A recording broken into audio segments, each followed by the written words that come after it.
जो वादा किया वो निभाना पड़ेगा, कि तुम्हारी फाइल में जो गांव हैं उनके मौसम गुलाबी हैं, यह आंकड़े झूठे हैं और ये जो दावे हैं वो किताबी हैं। पूछते हैं क्या भाई कौन जात हो, तो कहता है दलित हूं साहिब। प्यार सच और झूठ के बुनियाद पे नहीं, किस दरोगा की किस एसएचओ की पॉकेट कितनी गर्म की जाती है उसके हिसाब से एफआईआर दर्ज की जाती है। इस सदन और इस सरकार से जनता यह भी नहीं कह सकती कि जो वादा किया वो निभाना पड़ेगा और जनता का पैसा चुकाना पड़ेगा। अध्यक्ष जी, पहले सत्र में मुख्यमंत्री जी आते हैं और कहते हैं कि हमारी विधायक निधि को उन्होंने बढ़ा दिया, और जब आज हमारा द्वितीय बजट सत्र चल रहा है वहां पे हमारे आदरणीय वित्त मंत्री जी कहते हैं कि वो तो सिर्फ और सिर्फ एक घोषणा थी, समय तो सुनिश्चित किया ही नहीं गया। तो आदरणीय अध्यक्ष महोदय, उसी प्रकार से ये जो अभिभाषण हुआ, ये जो बजट प्रस्तुत हुआ, इन्वेस्टर समिट मीट जो 2018 में हुआ और 2023 में हुआ, ये सब की सब घोषणाएं हैं और जनता ये जान रही है कि इसका समय अभी तक सुनिश्चित नहीं हो पाया है। और आप लोग क्यों घबराते हैं जब विपक्ष ये कहता है कि तुम्हारी फाइल में जो गांव हैं उनके मौसम गुलाबी हैं, यह आंकड़े झूठे हैं और ये जो दावे हैं वो किताबी हैं।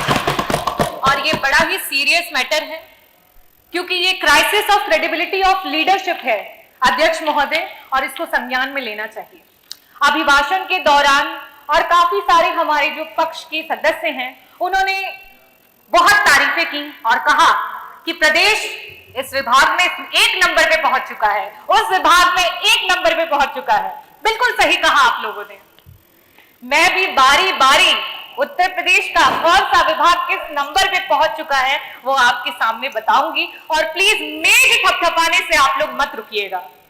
कल उप मुख्यमंत्री जी बहुत तारीफ कर रहे थे, अपने नंबर ऑफ सीएससी पीएससी की बातें कर रहे थे। मैं आपको बताना चाहूंगी, और ये जो आंकड़े हैं मैं टेबल कर दूंगी अध्यक्ष जी, ये जो आंकड़े हैं ये आपके ही सेंट्रल की जो सरकार है उसके आंकड़े हैं, जो बताता है कि अगर हम मैटरनल मोर्टेलिटी रेट की बात करें, प्रसव और गर्भ की अवस्था के दौरान जो मृत्यु होती है, आज हमारा जो उत्तर प्रदेश है 167 पर लाख लाइव बर्थ हमारे यहाँ डेथ हो रही है। हमसे बेहतर तो बिहार है, हमसे बेहतर तो बिहार है जहां सिर्फ और सिर्फ 130 हो रही है।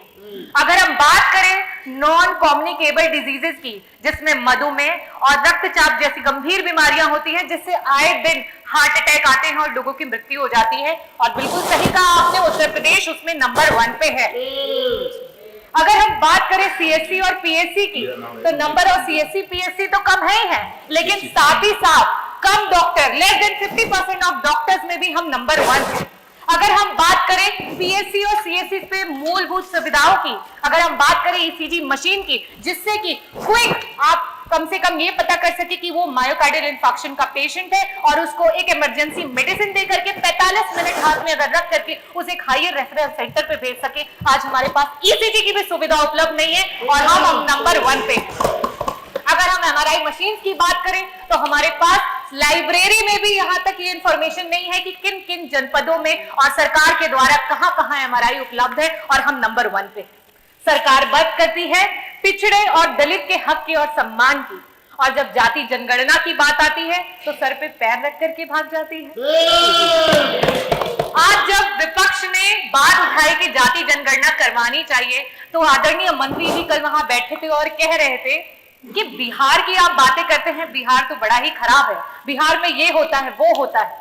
बिहार अगर खराब है और उसके बावजूद भी अगर दलित और पिछड़ों का सम्मान कर रहा है, तो आप क्यों धर्म की राजनीति कर रहे हैं? आप क्यों नहीं सम्मान कर रहे हैं दलितों और पिछड़ों का? आप सिर्फ चुनावी दौरान में आपके कार्यकर्ता जो हैं वो जाते हैं ग्राम सभाओं में और दलित बस्तियों में, और मैं बताती हूँ क्या बातें होती हैं। पूछते हैं क्या भाई कौन जात हो, तो कहता है दलित हूं साहिब। कहते हैं अरे नहीं नहीं किसमें आते हो, तो बेचारा दुख का मारा कहता है आते हैं साहिब, आपकी गाली में आते हैं, गंदी नाली में आते हैं, और की हुई थाली में आते हैं साहिब। तो कहता है हम तो सोचे तुम हिंदू में आते हो। बोले आते हैं ना साहिब, लेकिन सिर्फ और सिर्फ आपके चुनाव में। और आप हक की बात करते हैं। आपके एनसीआरबी के आंकड़े बता रहे हैं कि आपके प्रदेश में सबसे ज्यादा एससी और एसटी कम्युनिटी पे जो है वो क्राइम्स हुए। आज कानून व्यवस्था की बात पर पीठ थपथपाई जा रही है और एनसीआरबी के आंकड़ों को बताया जा रहा है। मैं आपसे ये कहना चाहती हूं, आपकी जो जीरो टॉलरेंस अगेंस्ट क्राइम की जो सरकार है वो सिर्फ और सिर्फ ढकोसलेबाजी है। एफआईआर सच और झूठ के बुनियाद पे नहीं, किस दरोगा की, किस एसएचओ की पॉकेट कितनी गर्म की जाती है उसके हिसाब से एफआईआर दर्ज की जाती है। और आपको मैं एक और बात बता दूं कि जाति विशेष अमरोहा में, आपके जनपद अमरोहा में सिर्फ और सिर्फ पूरे जनपद में एक ही जात के सारे लोगों को पुलिस विभाग में डाल दिया गया था। ये तो आप लोगों को स्वयं भी पता होगा। और आज थानों पे चाहे कोई भी केस हो, चाहे वो अपहरण हो, चाहे वो चोरी हो, चाहे वो बलात्कार हो, चाहे उत्पीड़न हो, चाहे मर्डर हो या कोई भी जमीनी कोई केस हो, हर चीज का रेट आपकी सरकार में फिक्स करके रखा हुआ है। और उत्तर प्रदेश में अगर महिला उत्पीड़न की बात करें तो मैं एनसीआरबी का ही आंकड़ा आपको बताती हूँ कि पर लाख विमेन में 51 महिलाएं हैं जो उत्तर प्रदेश में उत्पीड़न और क्राइम का शिकार हो रही हैं। लेकिन वही बिहार हमसे बेहतर है, वहां पे 30 महिलाएं हो रही हैं। कन्विक्शन की रेट पे आप कहते हैं कि हम बहुत सारे लोगों को कन्विक्ट कर रहे हैं, लेकिन आप जिस चीज पे खुश हो रहे हैं जरा देखिए कि आपसे प्रदेश और भी हैं जो कन्विक्शन रेट में आपसे भी बेहतर है। आज आपका प्रशासन संविधान की धज्जियां उड़ा रहा है। संविधान जो कहता है कि अगर इंसाफ दिलवाने में कोई मुजरिम छूट भी जाए तो कोई बात नहीं, लेकिन किसी निर्दोष के साथ अत्याचार नहीं होना चाहिए। कानपुर देहात में वो मां बेटी जिस तरीके से जल गई, क्या वो किसी तरीके से संविधान के अनुरूप हुआ? आज ये बुलडोजर सरकार है जहां सबने अपने होठ सी लिए, उस पे कुछ चंद लाइनें बोलूंगी। खामोशी ना ओढ़ो, तुम जुबान खोलो, इस जालिम हुकूमत के खिलाफ बोलो। यहाँ मजलूम हर रोज सताए जा रहे हैं, घर कभी गिराए तो कभी जलाए जा रहे हैं। धन्यवाद डॉक्टर रागिनी। 1 मिनट हो गया, पूरा समय हो गया, 7 मिनट 10 सेकंड हो गया। नहीं, श्रीमती रजनी तिवारी, धन्यवाद। मुझे लग रहा था आप बिहार में भाषण दे रही हैं। मेरी बात सारी करनी चाहिए लेकिन समय की सीमा। चलिए,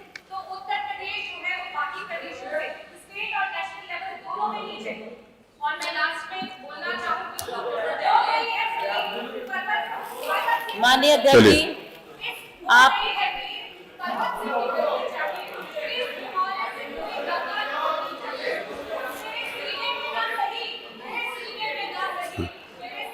रजनी तिवारी, आग तो लेकिन जलनी चाहिए। माननीय अध्यक्ष जी, आपने हो मुझे गया।